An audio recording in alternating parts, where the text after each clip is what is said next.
Hello everyone, welcome back to the channel. In this video I will show you how to fix the YouTube studio. Something went wrong, error and the retry problem quickly and easily.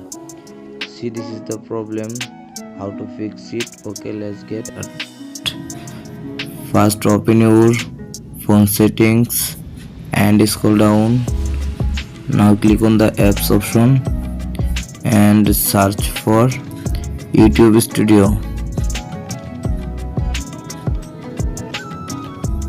And now tap on the YouTube Studio. Now click on the force stops. Okay, scroll down.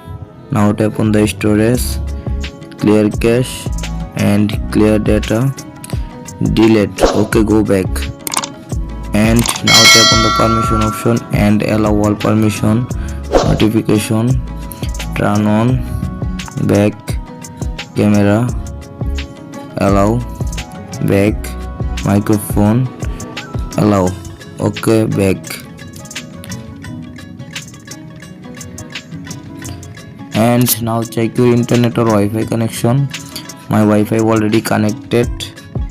And now restart your phone and reopen it again your phone.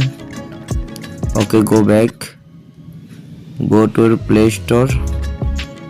Now tap on the search bar, search for YouTube Studio.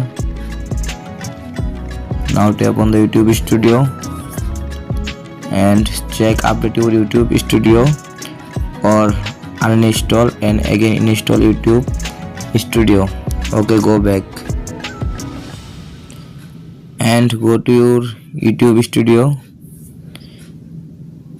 I hope your problem has been solved successful. Please subscribe my YouTube channel.